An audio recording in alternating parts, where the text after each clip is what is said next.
There's a connection that goes beyond logic and language. It's the deep gaze of your dog when you're sad, the cautious approach of a stray cat who suddenly trusts you, the calm of a horse when you finally breathe again. Animals seem to see us in a way no human ever has. They don't react to our words, our clothes, our job titles. They respond to something deeper, to who we really are beneath the surface.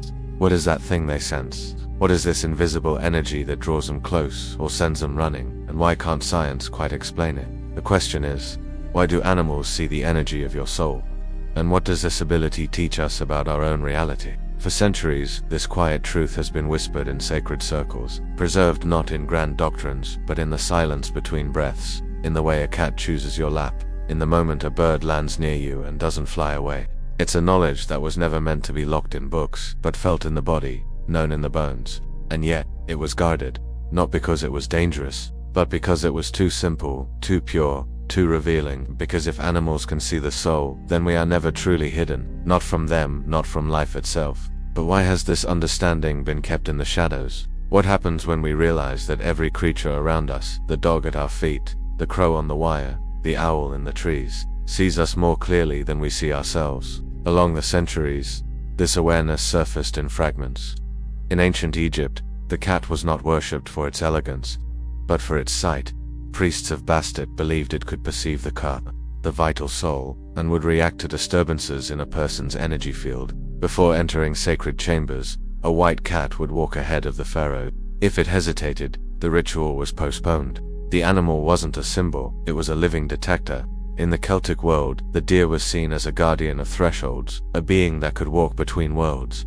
Druids taught that if a deer looked at you and didn't flee, it meant your soul was aligned, your heart open. In the Amazon, shamans say that jaguars don't hunt the weak, they hunt those whose energy is fragmented, whose spirit is lost. The animal doesn't attack the body, it senses the absence of light within. During the Middle Ages, this knowledge became dangerous. Those who spoke of animals as seers, as spiritual mirrors, were called heretics, witches, madmen. The church feared what it could not control, and the gaze of an animal answers to no authority. It sees truth, not status. In the Renaissance, Paracelso, the great alchemist, wrote that animals perceive the lumen naturae, the inner light of the soul, a luminous field emitted by all living beings. He claimed that a person's spiritual health could be measured by how animals responded to them. A nobleman filled with greed would be avoided by dogs and birds. A beggar with a pure heart could walk among wolves unharmed. But he wrote in codes, in metaphors, so his words wouldn't burn with him at the stake, because truth, when it threatens power, is silenced. And the truth that animals see the soul, that means no one is ever truly disguised. Not really. Welcome to the quiet, mysterious world of a perception older than language, deeper than thought, a world where eyes without words see everything. Now ask yourself, what if consciousness isn't confined to the human brain? What if it's a field, a vibration, something that flows through all life, and animals, unburdened by ego, untouched by illusion, are simply more attuned to it? This isn't poetry, it's a possibility. Evolution didn't give us the sharpest senses, animals did. They feel storms before they come, sense earthquakes in silence, navigate continents without maps. And what if seeing the soul is just another sense, one we've lost, but they've kept? Because while we built cities and invented science, we may have traded sensitivity for control. We learned to analyze, but forgot how to feel. We gained reason, but lost resonance. But what is the soul, really? Not as a religious idea, but as a living reality. In esoteric traditions, the soul is the subtle body, a luminous field that surrounds and penetrates the physical form. It's made of energy, shaped by emotion, colored by thought. Anger makes it dense and dark. Love makes it bright and flowing. And this field called aura prana chi is not imaginary. It's measurable and visible not to ordinary eyes, but to those who are tuned to its frequency. Like a radio station, most humans are stuck on the same channel. Fear, desire, distraction. But animals, they're always tuned to presence. They don't hear your words, they feel your frequency. And they respond not to what you say, but to what you are. Imagine, for a moment, walking into a deep forest at twilight. The sun has just set, the air is still. You move quietly, trying not to disturb anything, and then, you feel it, a gaze. Not from behind, not from sound, from awareness. You turn slowly, and there it is, a deer, standing perfectly still, looking directly at you. Not afraid, not aggressive, just seeing. And in that look, something shifts. It's as if it's not looking at your face, but into your history, your wounds, your quiet courage. This isn't coincidence, it's recognition. The deer, in Celtic and native traditions, is a gatekeeper. It doesn't flee because it senses peace, it stays because your soul is open. And if you were filled with rage or fear, it would vanish. Not because it's scared, but because your energy would repel it. This is not metaphor, it's a law of subtle nature. Animals respond to the invisible you. But how does this all connect? Let's go deeper. In Jewish mysticism, the nefesh is the lowest level of the soul, the life force, the breath, the instinct, and it's shared between humans and animals. This is key. The nefesh is exactly what emits the energy animals perceive. It's the pulse beneath the skin, the vibration beneath the voice. When a person is emotionally or spiritually unwell, their nefesh becomes weak, fragmented, dark, and animals feel this, not intellectually, but directly. A dog doesn't bark at just anyone, it barks at the one whose energy is chaotic. A cat doesn't rub against just any leg, it chooses the one whose field is soft, receptive. This isn't training, it's perception. And here's the truth, animals don't judge, they don't condemn, they don't forgive, they simply respond. Like a mirror that shows you exactly what you're emitting, without commentary, without mercy, without lies. Visualize yourself standing before an ancient temple, carved from black stone, surrounded by trees older than memory. At the top, a statue of a falcon with crystal eyes. You climb the steps, and as you reach the altar, you feel a tingling at the back of your neck. The falcon's eyes turn slowly, deliberately, and now they're fixed on you, but not on your body, through you. It sees the layers, the childhood fear, the love you never spoke, the strength you forgot you had. And in that gaze you don't feel shame, you feel relief. For the first time, you're seen entirely without masks. This falcon is the Ba of Egyptian tradition, the soul that flies free after death, but it can appear in life, too, as an animal of power, as a messenger, and it only comes when you're ready to be seen, like a flame that never dies, even in the darkest unconscious. This ancient gaze waits, patient, knowing, silent. This makes us reflect, how much has modern life dulled this awareness? We live in concrete, surrounded by screens, distracted, fragmented. Our bodies sit, but our minds race, and in this state our energy scatters, weakens. Animals feel this, as imbalance, as noise. A cat may refuse to enter a home not because it's dirty, but because the energy is heavy with unspoken conflict. A dog may become anxious, not from poor training, but from absorbing its owner's stress, like a sponge. And here's a truth rarely spoken. Pets are not ours. We are theirs. They are mirrors, living reflections of our inner world. When a dog dies suddenly, it's often not illness. It's that the soul of the home became too heavy to bear. The unprocessed grief, the hidden anger, the love withheld, it becomes unbearable for a being that feels everything. But are we ready to face this truth?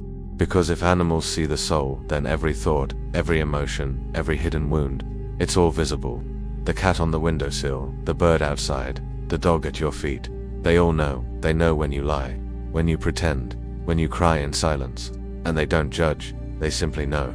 And in that knowing there is a love that needs no words. A love that sees the truth, and stays anyway. That's why so many feel a deeper bond with their animals than with people. For the first time, they feel seen, whole, real. And in that moment, something heals. The soul, once recognized, begins to mend. Picture this, you're sitting on a park bench, exhausted, empty. A crow lands a few feet away. You ignore it, but it doesn't leave, it watches.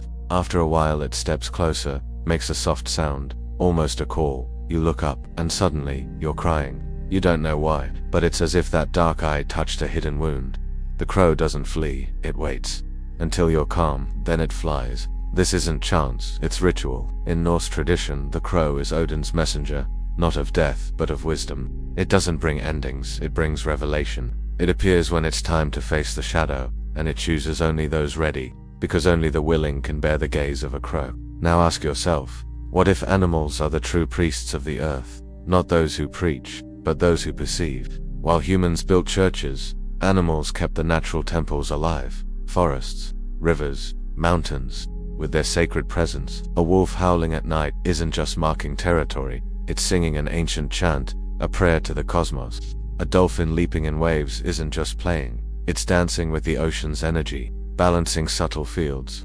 And when a cat purrs on your lap, it's not just content, It's emitting healing frequencies, vibrating at 26 Hz, a frequency proven to regenerate bone and tissue. Science confirms this, but the ancients already knew. The purr is a living mantra, a sound that harmonizes the energy field. That's why cats choose where to sit, not for comfort, but for need. They go where energy is broken to heal. But how does this touch our modern lives? We live in a world of anxiety, depression, disconnection, and yet, so many have animals at home. Could it be that they're silently trying to heal us? A dog that licks your hands when you're sad isn't just showing affection, it's trying to balance your energy. In shamanic traditions, licking is a ritual of purification, and the dog, unknowingly, is practicing shamanism. It feels the pain, and acts not with words, with presence, like a flame that never dies. Even in the unconscious dark, this connection remains, and it challenges us. If animals see the soul, we can no longer hide. Every lie, every repression, every denial, it's seen, and that is both terrifying and freeing. Terrifying, because it shatters the illusion of control. Freeing, because it returns responsibility. Because if we're seen, we can choose to be better, we can choose healing, we can choose to shine. And when we do, animals respond. A cat that once fled now approaches, a bird that never sang begins to sing. It's a sign the soul is realigning. Imagine, for a moment, you're in a dark cave, afraid. Then, a soft sound, purring, a faint light appears, a cat eye is glowing. It comes close, you feel warmth, not physical, but energetic. It's showing you the way, not with words, but with presence. And you understand, darkness isn't the enemy, it's just absence of light, and even a small light is enough. This cat is your guide, not because you chose it, because it chose you. This makes us reflect. Humility is the key. The animal doesn't need to prove anything, it simply is. And in that being, there's wisdom we've lost. We're so busy seeking answers, we forget to look at those who already live them. Animals don't meditate, they are meditation. They don't pray, they are prayer. They don't seek truth, they emit it. And when we're near them, we breathe deeper, feel clearer, cry more freely, because they remind us of who we were before civilization. Beings of instinct, of presence, of connection. But are we ready to listen? Because listening isn't just hearing, it's allowing ourselves to be seen. It's accepting that, even in our worst moments, there are eyes that recognize us. That, even when we're lost, there's an animal that knows where we are. And perhaps, salvation doesn't come from a distant God, but from a cat on the sill, a dog at our feet, a bird at the window. They are angels without wings, prophets without words, priests of the present. Visualize yourself before an old mirror, golden frame, covered by a veil. You lift it, and you don't see your face. You see an animal, a wolf, a cat, a crow, and in that reflection you understand it's you, it's your soul. It's the part of you that never lied, never hid, always knew the truth. And the animal in the mirror doesn't judge, it simply recognizes. And in that recognition, you feel whole. Because, for the first time, you've seen yourself with the eyes of the soul. Now ask yourself, what if spiritual evolution isn't an ascent, but a return? A return to what we were before we forgot, not fallen, but distracted. And animals then aren't lesser, but greater in perception, because they never fell, they never forgot. They live in the eternal now, where the soul is visible, where energy is felt, where truth is simple. And perhaps, when we look at them, we're not seeing inferior creatures, but masters in disguise, masters who don't speak, but teach us to see, to feel, to be. Like a flame that never dies, even in the unconscious dark, this knowledge remains. In myths, in dreams, in the stray cat that won't leave your door.